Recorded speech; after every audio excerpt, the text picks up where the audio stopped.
주여 말씀하옵소서. 말씀대로 지켜야 하는 우리 모두가 되기를 축복합니다.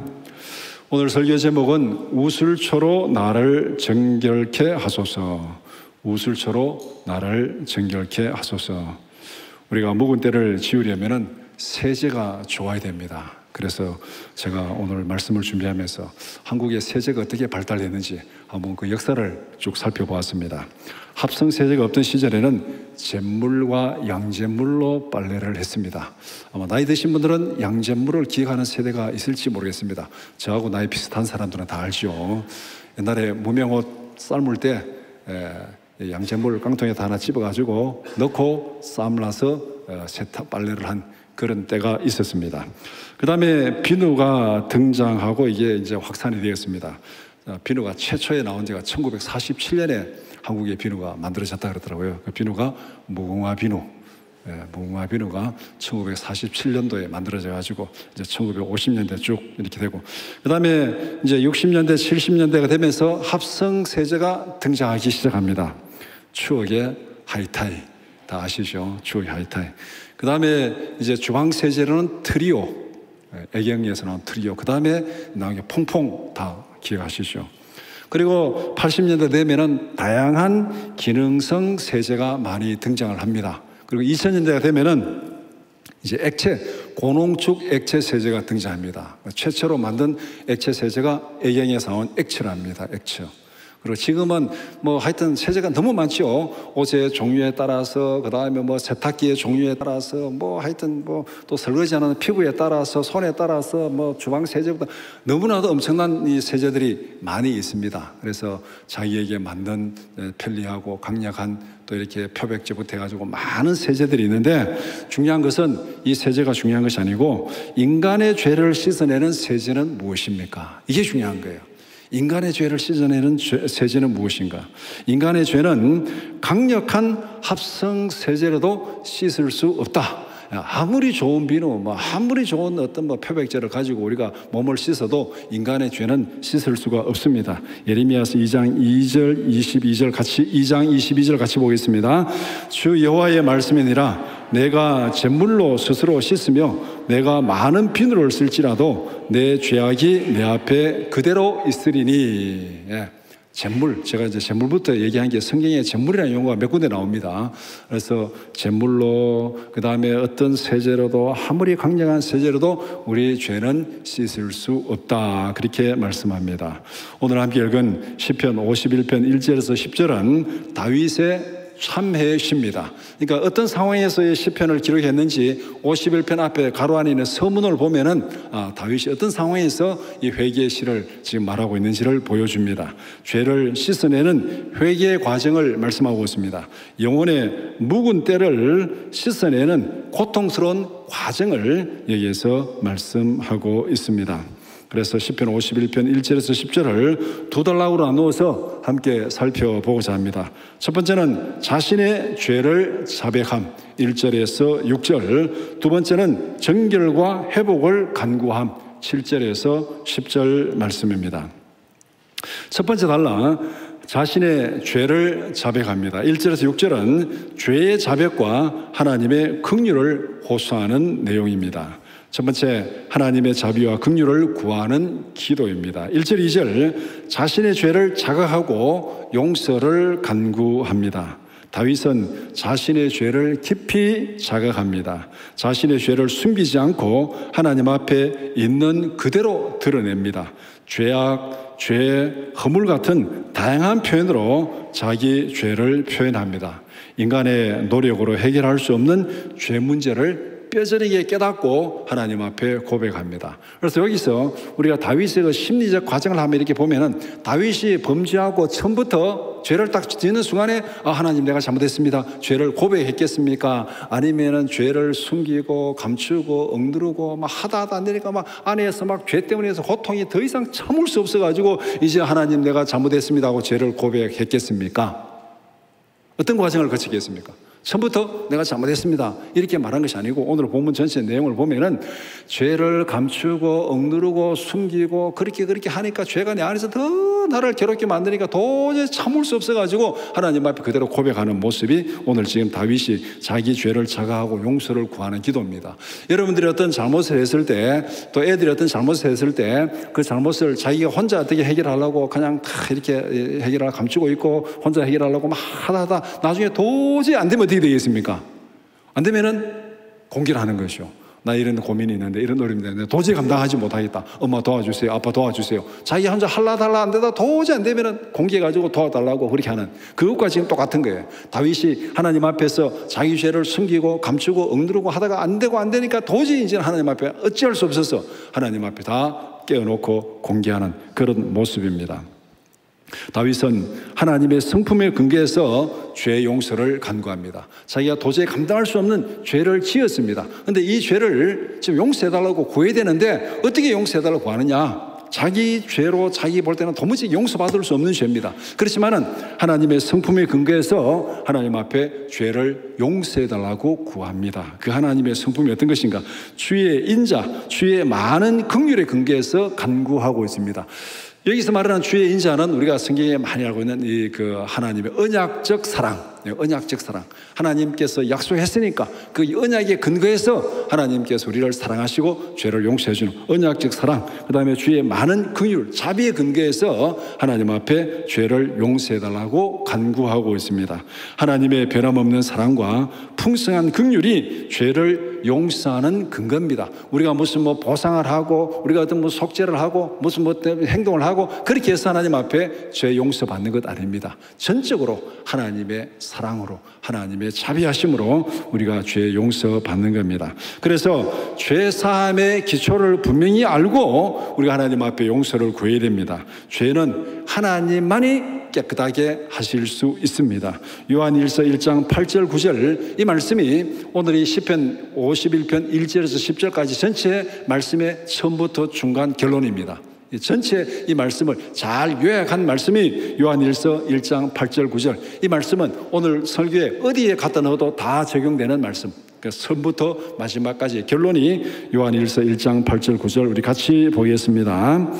만일 우리가 죄 없다고 말하면 스스로 속이고 또 진리가 우리 속에 있지 아니할 것이요 만일 우리가 우리 죄를 자백하면 그는 미쁘시고 의로우사 우리 죄를 사하시며 우리를 모든 불의에서 깨끗하게 하실 것이요. 예. 우리가 죄 없다고 하면 다윗도 처음에는 죄를 숨기고 없다고 하다가 도저히 감당하지 못하니까 다 자백한 겁니다. 죄 없다고 하면은 진리가 우리 안에 있지 않고 하나님을 거짓말한 자로 만들고 우리가 우리 죄를 자백하면 하나님께서 미쁘시고 의로우사 우리를 모든 죄에서 용서하시고 구원하신다. 그렇게 말씀합니다. 이 내용이 오늘 시편 51편 1절에서 10절까지 내용입니다. 그래서 죄 사함을 구하는 기도 근거는 오직 하나님의 은혜입니다. 하나님의 은혜에 근거해서 우리가 죄를 용서해달라고 간구하는 것입니다.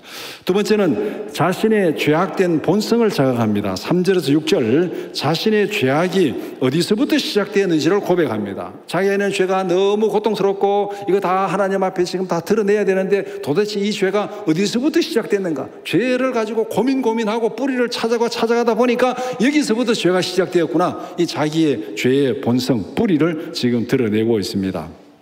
다윗은 죄 가운데 있는 자신의 모습을 솔직하게 인정합니다. 이제 자기 앞에 현실부터 내 죄가 항상 내 앞에 있나이다. 내 죄가 떠나지도 않고 항상 내 앞에 있는 이게 자신의 죄책감을 정직하게 인정하는 거. 어디를 가도 죄가 지금 내 앞에서 나를 괴롭히고 있다 이 말이잖아요. 항상 내 앞에서 나를 괴롭히고 있습니다. 내가 주께만 범죄했다 이렇게 말하고 있습니다. 죄의 본질은 하나님께 대한 반역입니다. 우리가 죄 그러면은 뭐 거짓말했다, 다른 사람의 물건을 훔쳤다, 뭐 다른 사람을 죽였다, 내 죄를 지었다. 그러면은 그 상대방에게 죄를 지었다 이렇게 생각하는데 성경은 그 죄의 본질은 나와 너의 문제가 아니라 하나님께 대한 문제라고 분명히 말씀하고 있습니다. 사무엘하 12장 9절에서 10절 오늘 이 시편 51편의 상황이 이제 밧세바의 문제에서 지금 생겨진 그 문제를 가지고 지금 다윗이 하나님 앞에 그렇게 회개하는 기도를 하는데 이 죄에 대해서 하나님께서 뭐라고 말씀하십니까? 말씀하는가? 사무엘하 12장 9절 10절 같이 보겠습니다. 그러한데 어찌하여 내가 여호와의 말씀을 업신여기고 나보기에 악을 행하였느냐? 내가 칼로 햇사람 우리아를 치되 암몬 자손의 칼로 죽이고 그의 아내를 빼앗아 내 아내로 삼았도다. 이제 내가 나를 업신여기고 햇사람 우리아의 아내를 빼앗아 내 아내로 삼았은즉 칼이 내 집에서 영원토록 떠나지 아니하리라 하셨고. 시편 51편의 이 배경 또 오늘 이 사무엘하 12장이 뭐냐면은 다윗이 지금 우리아의 아내 밧세바를 취해서 자기 아내 삼은 그 사건을 놓고 지금 말합니다. 그러면은 언뜻 보면은 다윗이 누구에게 범죄했습니까? 밧세바와 간음했으니까 밧세바에게 범죄했고 우리아의 아내를 빼앗았으니까 우리아에게 범죄한 거죠. 그런데 하나님은 오늘 이 본문에 여기에 보면은 내가 왜 우리아에게 범죄했느냐, 왜 남의 아내를 빼앗아서 우리아를 죽이고 우리아에게 범죄했느냐, 하나님 이렇게 말씀하지 않았습니다. 네가 여호와의 말씀을 업신여기고 네가 나를 업신여기고 다윗이 한 그 모든 죄, 밧세바와 간음하고 우리아를 죽이고 아내를 취한 이 모든 것, 그 모든 것은 우리아에게 밧세바에게 범죄한 것이 아니고 네가 나를 업신여긴 거다. 나를 업신여기고 내게 범죄한 것이다. 하나님은 이렇게 지금 다윗에게 책망하고 있습니다. 이것이 바로 죄의 본질입니다. 죄는 내가 너에게 다른 사람에게 잘못한 것이야. 그 이상 넘어서 하나님께 반역하는 것이 죄의 본질이다. 그렇게 말씀하고 있습니다. 다윗은 죄의 뿌리가 무엇인지를 고백합니다. 이렇게 자기 죄가 자기 앞에서 늘 괴롭히고 있는데 이 죄의 뿌리가 어딘가를 쭉 찾아가 보니까 지금 5절에 보면은 내가 죄악 중에 출생하였으며 어머니가 죄 중에서 나를 잉태하였나이다. 내가 태어나기 전부터 또 내가 잉태하기 전부터 이미 죄의 뿌리가 거기에 있었다는 것을 말하고 있습니다. 죄의 뿌리는 단순한 한 사건이 아니라 인간의 타고난 본성이다. 하나님이 처음부터 이렇게 만든 건 아니고 아담이 범죄한 이후에 우리의 타고난 본성이 바로 죄로 오염된 본성을 타고난 것입니다. 쉽게 얘기하면은 죄를 지어서 죄인이 아니라 죄인이라서 죄를 짓는 겁니다. 우리가 죄를 지어서 죄인이 아니고 깨끗하게 태어난 사람은 죄를 지으면 죄인이 되는 것이요. 그런데 우리는 죄를 지어서 죄인이 아니고 죄인으로 태어났기 때문에 죄인이라는 겁니다. 예를 들어서 사자는 육식동물입니까? 초식동물입니까? 육식동물이죠. 사자가 다른 동물을 잡아먹어서 육식동물이 되는 겁니까? 육식동물로 태어나서 다른 동물을 잡아먹습니까? 육식동물로 태어나서 다른 동물을 잡아먹는 것이요. 바로 이게 우리가 이 죄를 지어서 죄인이 아니고 죄인으로 태어났기 때문에 죄를 짓는 겁니다. 그러면은 사자가 창조 때부터 그럼 육식동물로 만들어졌냐? 그렇지 않습니다. 창조 때는 육식동물이 없었어요. 다 초식동물입니다. 그런데 아담이 범죄한 다음에 이 창조 질서가 타락해가지고 육식동물이 생긴 거예요. 범죄한 다음에 사자가 육식동물이 된 거예요. 그러니까 그 이후에 태어난 모든 사자들은 다 육식동물로 태어납니다. 그러니까 동물을 잡아먹는 거예요. 그런데 이사야 65장에 보면은 하나님께서 새하늘과 새 땅에서 새로운 하늘과 새 땅을 창조하는데 거기에는 사자가 소처럼 짚을 먹을 것이며 그렇게 말하고 있습니다. 사자가 소처럼 짚을 먹을 것이며 원래 창조의 모습대로 돌아간다는 거예요. 우리도 마찬가지입니다. 우리가 처음 창조될 때는 죄인이 아니었어요. 그런데 아담이 범죄한 이후에 우리는 죄의 본성을 가지고 태어나는 죄인으로 태어나서 죄를 짓습니다. 그런데 이 죄인이 예수 안에서 거듭나고 새하늘과 새 땅에서는 하나님이 창조할 때 원래 모습대로 회복되는 그것이 성경에서 우리가 말하고 있는 구원의 큰 그림입니다. 우리는 예수 안에서 죄사함 받고 새로운 사람이 되는 것입니다. 그래서 간단히 얘기하면은 다윗은 우리의 죄의 뿌리가 태어나기 전부터 우리의 본성에 죄의 뿌리가 있다. 그래서 내가 죄를 지어서 죄인이 되는 것이 아니고 죄인으로 태어났기 때문에 죄를 짓는 것이다. 이 뿌리 깊은 죄의 본성을 다윗은 고백하고 있습니다. 죄는 인간의 노력이나 자기 의로는 해결할 수 없는 일입니다. 다윗처럼 있는 그대로 인정하고 하나님의 용서를 구하는 것, 그것이 우리가 할 일입니다. 오늘 본문에 다윗이 자기 죄 가운데서 고통당하고 그렇지만 자기가 그 죄를 스스로 해결할 수 없습니다. 그러니까 하나님 앞에 있는 그대로 내어놓고 고백하고 용서를 구하는 것. 앞에서 요한일서 1장 8절 9절 말씀, 여기에 딱 맞는 말씀이시죠. 죄 없다고 하면은 하나님을 거짓말하는 자로 만드는 것이고 죄를 하나님 앞에 자백하면 그는 미쁘시고 의로우사 우리 죄를 깨끗하게 씻어주시고 용서해 주신다. 그렇게 말씀하고 있습니다. 그래서 자신의 죄를 자백하는 다윗의 모습, 죄는 내 힘으로 해결할 수 없고 죄는 나의 본성 뿌리 깊은 곳이기 때문에 내가 어떻게 감당할 수 없고, 그러니까 하나님 앞에 내 있는 모습 그대로 자백하고 용서를 구하는 그거 외에는 우리에게는 다른 방법이 없다. 그렇게 말씀합니다. 그 다음에 두 번째 단락, 정결과 회복을 간구하는 내용입니다. 7절에서 10절은 정결과 새 마음을 구하는 기도입니다. 첫 번째, 죄를 정결케 해달라고 간구합니다. 7절에 죄를 정결케 씻어주는 능력은 오직 하나님께 있음을 고백하고 있습니다. 우슬초로 나를 정결하게 하소서. 이 우슬초는 제사장들이 이제 이 속죄제를 드릴 때 이제 제물을 잡아서 피를 담아가지고 우슬초로 그 피를 묻혀서 죄인에게 뿌려가지고 죄를 정결케 하는 그런 제사의 양식, 또 정결케 하는 예식에서 지금 이게 따온 표현입니다. 그래서 우슬초로 나를 정결케 하소서, 이 말은 우슬초로 피를 내게 뿌려가지고 내 죄를 맑게 제거하여 주시옵소서. 그러니까 죄 씻음의 능력은 제사 행위 자체가 아니라 하나님께 있음을 고백합니다. 하나님께서 내 죄를 보시고 우슬초로 내 피를 뿌려가지고 나를 정결케 해달라. 그렇게 지금 하나님 앞에 기도하는 내용입니다.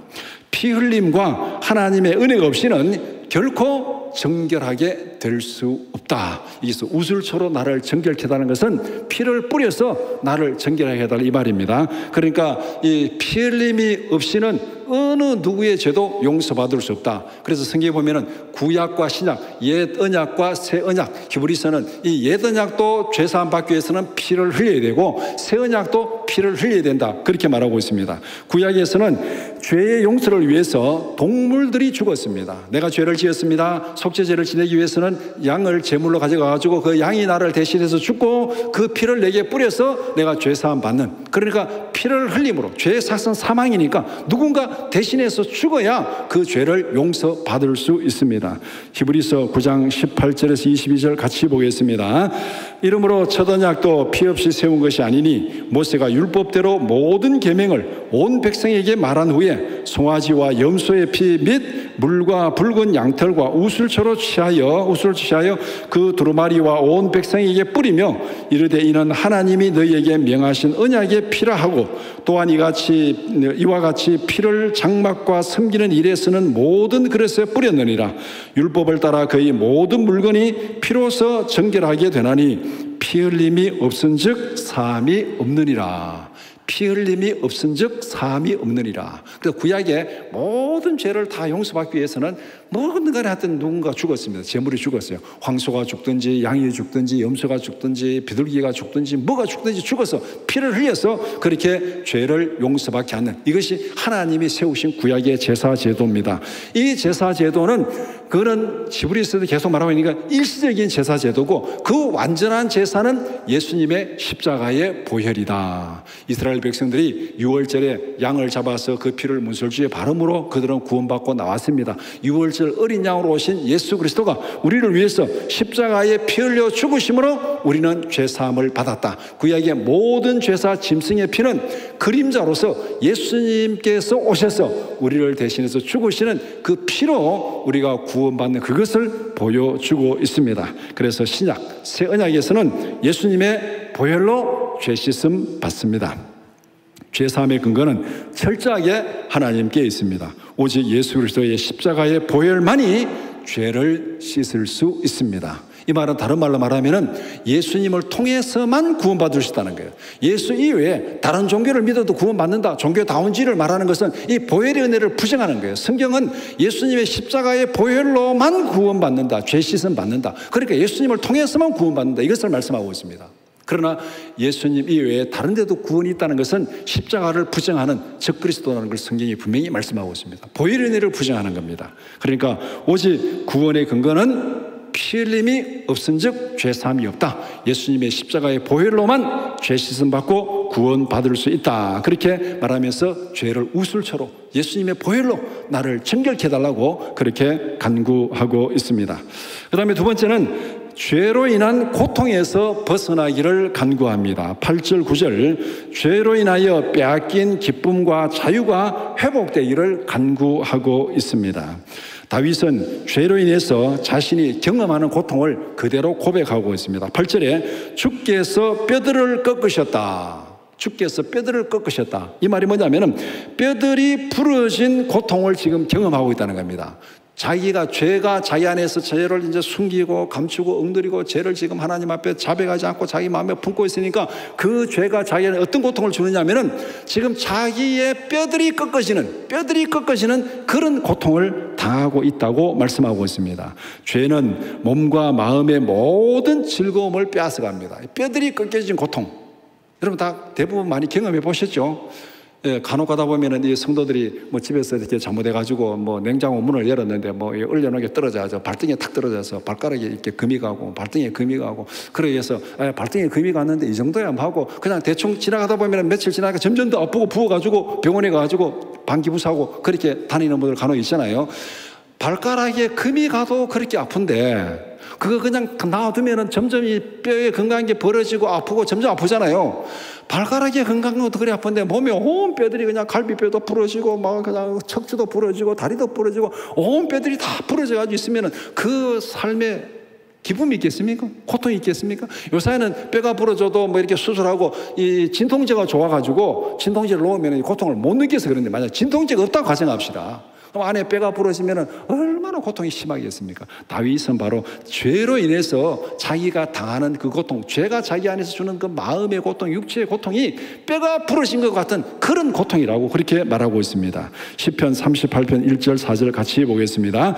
여호와여 주의 노하심으로 나를 책망하지 마시고 주의 분노하심으로 나를 징계하지 마소서. 주의 화살이 나를 찌르고 주의 손이 나를 심히 누르시나이다. 주의 진노로 말미암아 내 살에 성한 곳이 없사하며 나의 죄로 말미암아 내 뼈에 평안함이 없나이다. 내 죄악이 내 머리에 넘쳐서 무거운 짐 같으니 내가 감당할 수 없나이다. 내 죄로 인해서 살에 성한 것이 없고 내 죄로 인해서 뼈에 성한 것이 없고 내 죄로 인해서 머리에 성한 것이 없습니다. 이 말은 다른 말로 말하면은 죄는 내 머리 끝에서부터 발끝까지 살과 뼈와 마음의 고통을 계속 주는 것, 나를 찌르는 것, 이것이 죄라고 그렇게 말하고 있습니다. 이 죄를 지금 우리 안에 품고 있어야 되겠습니까? 빨리 뱉어내야 되겠습니까? 빨리 이게 지금 토해내야 되는 것이죠. 여러분들이 무슨 상한 음식을 먹고 할 때는 빨리 토해내야 돼. 빨리 토해내든지 빨리 밖으로 내보내든지 내보내야 지금 속에 지금 막 부룩부룩 하는 게 지금 사라지잖아요. 죄가 바로 우리 안에서 그런 고통을 준다는 것을 여기에 그렇게 생생하게 표현하고 있습니다. 다윗은 죄로 인해서 얼마나 고통을 당합니까? 뼈가 부러진, 온 몸에 뼈가 부러진 고통을 지금 내가 당하고 있다. 그렇게 말하고 있습니다. 9절에 다윗은 자기에게서 모든 죄를 치워달라고 간구합니다. 뼈들이 부러진 것 같은 고통을 빨리 고쳐달라고, 죄를 지워가지고 이 뼈들이 부러진 것 같은 고통을 빨리 내게서 지나가게 해달라고, 죄로 인하여 빼앗긴 모든 기쁨을 회복시켜달라고 그렇게 기도하고 있습니다. 해결책은 도피가 아닙니다. 죄에 대한 해결책은 도피가 아닙니다. 죄가 있는 거 그냥 뭐 숨기고 감추고 도망가고 그렇게 해서 해결되는 것이 아니고 하나님 앞에 자백하고 용서를 구하는 것, 그것이 죄로 인한 이 모든 고통을 해결하는 방법입니다. 죄가 내 안에서 뼈가 부러진 그런 고통을 주는데 이걸 해결하는 방법, 나는 죄 없어, 나는 잘못한 거 없어, 너가 잘못해서 그래서 나는 잘못한 거 없어, 그렇게 막 합리화하고 감추고 그렇게 해서 될 문제가 아니라는 거예요. 그렇다 해서 내 안에 있는 죄가 사라지는 게 아닙니다. 빨리 하나님 앞에 자백하고 토해내고 용서를 구하는 것, 그것이 하나님 앞에서 우리가 이 모든 용서, 회복, 기쁨을 회복하는 방법이다. 그렇잖아요. 발가락에 이제 골절이 생겼습니다. 그런데 이거 괜찮아, 이 발가락 정도야 괜찮아 하고 버티면 어떻게 되겠습니까? 이틀 3일 갈수록 더 붓고 아파요. 그럼 어떻게 해야 되겠어요? 빨리 병원에 가가지고 기부사하고 그렇게 치료받으면 낫잖아요. 숨긴다고, 이 골절이 숨긴다고 될 문제가 아니에요. 뼈가 부러졌으면은 빨리 가가지고 내 뼈 부러졌다 하고 빨리 수술하고 기부사하고 그래야 고쳐지는 거예요. 죄를 회개하는 것도 마찬가지입니다. 내 안에 죄로 인해서 고통이 있으면 이 고통이 뼈가 부러진 듯한 고통인데 이거 숨기고 감추고 피하고 도망간다고 될 문제가 아니에요. 빨리 하나님 앞에 가가지고 내 지금 이게 죄를 지었습니다. 하나님 용서해 주세요. 이거 지금 기부사하고 하나님 앞에 지금 치료받는 것과 마찬가지입니다. 그렇게 할 때에 우리는 하나님 앞에 죄사함 받고 그 죄로 인해서 빼앗긴 모든 기쁨과 즐거움을 되찾을 수가 있습니다. 그래서 고통에서 벗어나는 방법은 빨리 하나님 앞에 자백하고 용서를 구하면은 하나님께서 우리를 모든 죄에서 깨끗하게 해주시고 기쁨을 회복시켜 주신다. 그렇게 말씀하고 있습니다. 세 번째는 새로운 마음의 창조를 간구하고 있습니다. 10절에 단순히 죄의 용서를 넘어서 죄의 근본적인 해결을 간구하고 있습니다. 내 속에 정한 마음을 창조하소서. 하나님을 거역하고 불순종하는 마음을 제거하여 주시고 전심으로 하나님을 경외하는 새로운 마음으로 바꾸어 주소서. 그렇게 기도하고 있습니다. 그 다음에 내 안에 정직한 영을 새롭게 하소서. 위기를 모면하기 위해서 일시적으로 회개하는 것이 아닙니다. 지속적이고 흔들리지 않는 영적인 상태를 간구하고 있습니다. 이 10절의 이 기도, 내가 이 죄에서 완전히 이 정한 마음을 창조하시고 정직한 영을 새롭게 하시고는 어떻게 보면 이제 반복 표현이죠. 같은 의미일 수 있습니다. 같은 의미를 반복하는 것은 성경에 강조하는 것입니다. 그런데 왜 이렇게 지금 다윗이 내 마음 자체를 바꾸달라고 기도하겠습니까? 내가 죄를 지은 것, 그 죄 한 가지, 그것만 용서하고 그것만 지나가게 해달라는 것이 아니라 그 죄를 용서하는 것, 그 고통에서 벗어나는 건 당연한 것이고 그것뿐만 아니고 내 마음을, 이 죄의 뿌리가 어디라 그랬습니까? 태어나기 전부터 내 마음의 본성에 지금 죄의 뿌리가 있습니다. 그러니까 이 본성에 죄의 뿌리가 있으니까 지나가면 또 죄를 짓게 되니까 하나님 아예 이 죄의 본성을, 마음을 바꿔달라고 그렇게 기도하는 거예요. 왜 그렇게 기도하겠습니까? 죄로 인한 고통이 너무 크기 때문에, 죄로 인한 고통이 너무 크기 때문에 다시는 이 고통에 빠지지 않게 하나님 아예 나를 마음부터 바꿔주세요. 여러분들이 예를 들어서 무슨 뭐 화상을 입었거나 불가에 가서 어떻게 하다 화상을 입어가지고 그 고생을 많이 당했다면은 이 불은 굉장히 막 불에 대한 트라우마가 생길 거 아닙니까? 그 근처에 가면은 막 이 트라우마가 생겨가지고 나는 그 근처 가고 싶지도 않다 이렇게 되는 거. 그거 마찬가지로 지금 다윗이 10절에서 말하는 것은 죄의 고통으로 인한 트라우마가 생긴 거예요. 다시는 죄의 고통에 더 빠지지 않게 하나님 이 죄만 용서해 줄 뿐만 아니라 다시는 죄 근처도 가지 않게 하나님 내 안에 정한 마음을 창조하시고 정직한 영을 새롭게 해주시옵소서. 그래서 아예 그냥 죄의 뿌리가 박혀있는 이 본성을 싹 바꿔가지고 죄에 다시는 근처도 안 가는 그런 나를 바꾸어 달라고 그렇게 기도하는 겁니다. 이게 어떻게 보면 진정한 회개의 기도입니다. 죄가 주는 고통을 철저하게 깨달았기 때문에 다시는 이 고통에 빠지지 않도록 하나님 내 자체를 바꾸어 달라고 그렇게 간구하고 있습니다.